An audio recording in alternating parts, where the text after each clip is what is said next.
We just saw found footage number 3. I want to watch this now. Lighting and tile survey. All right, let's go.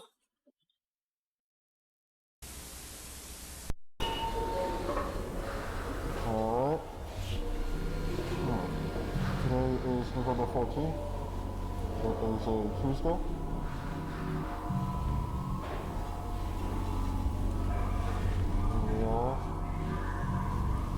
Oh, this is the doorway that they set up. It is incredibly cold.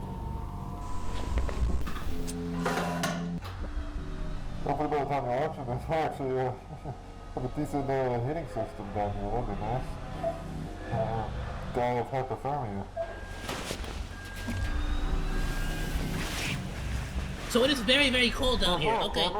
Police and straps are in the bin right now. Make sure to get the red one, right? Because the green one reads. 10-4.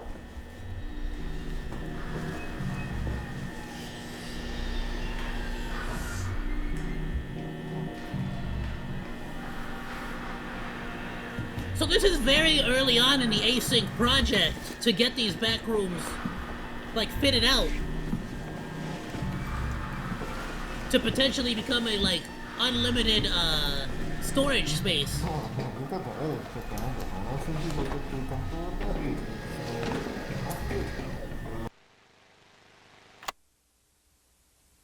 Oh, they're trying to see what's above the tiles! We've never seen this. Not officially, at least.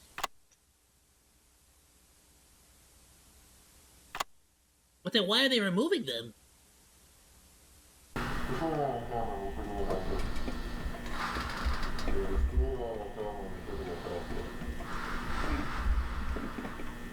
Okay, pretty normal, actually. There's no insulation on top, and I'm seeing a bunch on the floor above. A floor above? What happens if you cut through that? You see that? You see the vents? Yeah, it goes around the top to the right. Some of it's insulated, I think. I don't know, I'm not a vent guy, I don't know.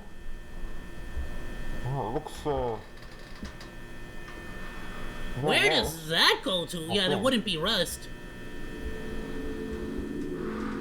Huh. More than one floor, and I use that term loosely. We then attempted to cut power to the nearest fluorescent light fixture, a standard troffer. However, we were unable to isolate the power source, and the conduit remained live, despite the absence of any visible external power supply. Really? So they cut the freaking wire we just saw, and it still stayed on. Electrical current remains unknown at this time. Using an insulated toolkit, we carefully isolated the light fixture from its electrical conduit, extracted the troffer from the ceiling, and transported it back inside, back to standard for analysis. And they added... To be fair, though, think about that. You might genuinely have an unlimited energy, like an unlimited light, if you were to grab one of these. 0.5 meter sample of conduit was also taken, with all exposed wiring safely secured afterwards in the ceiling. So the ceiling tile extracted measures 1.27 meters by 1.14 meters, which is certainly not standard. But it's composed primarily of mineral fiber. It seems normal in composition, has a fissured texture with mild tegular edges.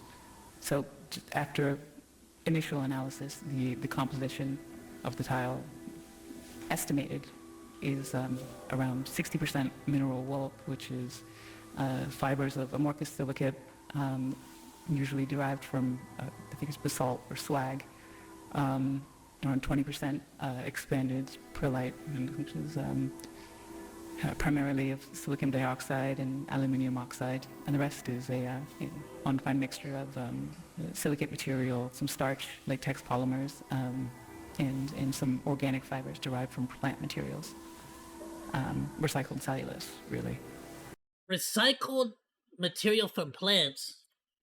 That could explain the mold, potentially. The light troffer housing is made of galvanized steel coated with a thin layer of zinc. Inside, the fluorescent bulbs are non-standard in proportion, most closely resembling T12 bulbs. So the 4 bulbs measure 1.2 meters in length with a diameter of 38.1 millimeters.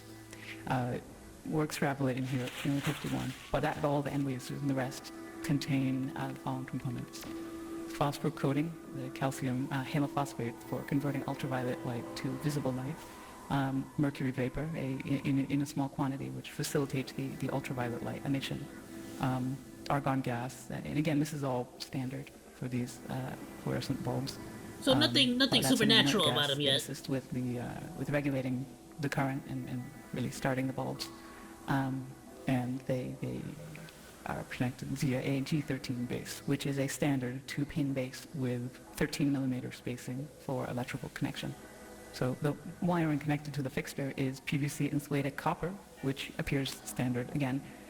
The prismatic diffuser over the bulbs is made of polymethyl methacrylate. I don't even know what the frick polymethyl meth is. What is that? It's what we have. Are they all made of in that? the building here, very standard. But we also inspected the ballast, which is of the electromagnetic type. There's some variation in how they're being manufactured now. This one contains a laminated steel core and copper windings designed to operate at 60 hertz. So the ballast emits a prominent 120 hertz hum. This seems to be the case for the majority, if not all, of the lights in the complex that we've assessed thus far, mostly just through simple curing. But this is due to magnetostriction and core vibration. But the noise may be exacerbated by loose lamination plates or degradation of the insulating potting material over time. So it's definitely an indication that this has been running for a little bit. I mean, despite its age, the ballast is functional. Its large proportions suggest it was built for a non-standard space, not something you find in the majority of offices or most commercial spaces, though that's not something I'm too familiar with, truthfully.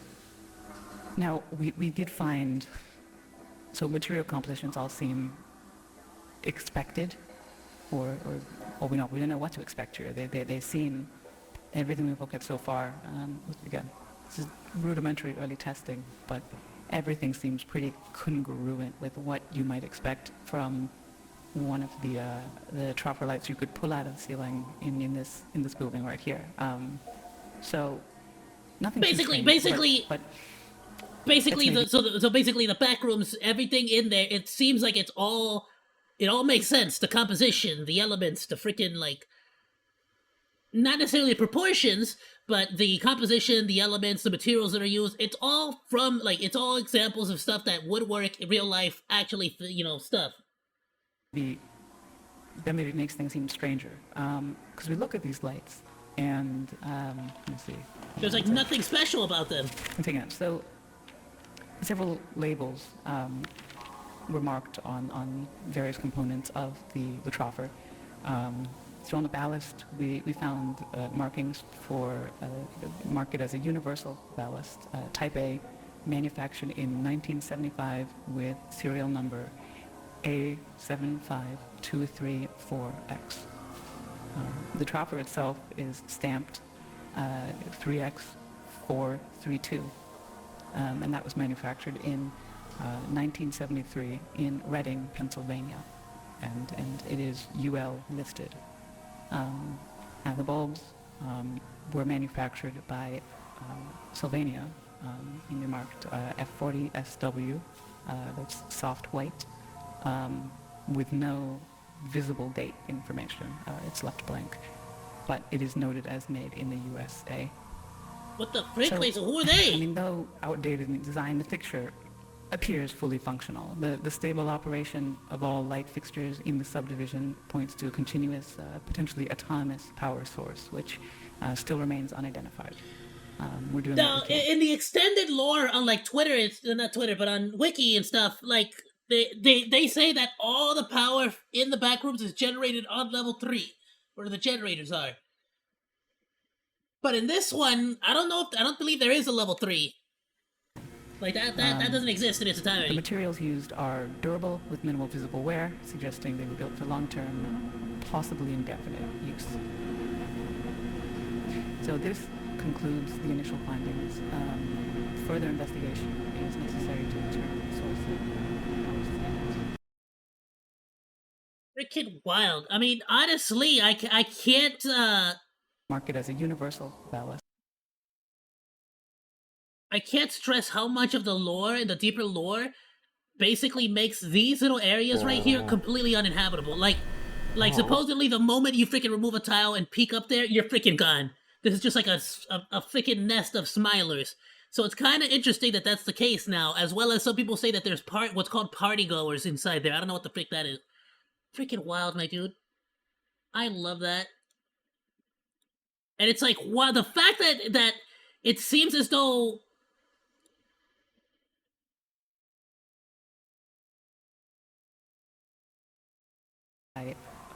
Sylvania, and they marked F40SW.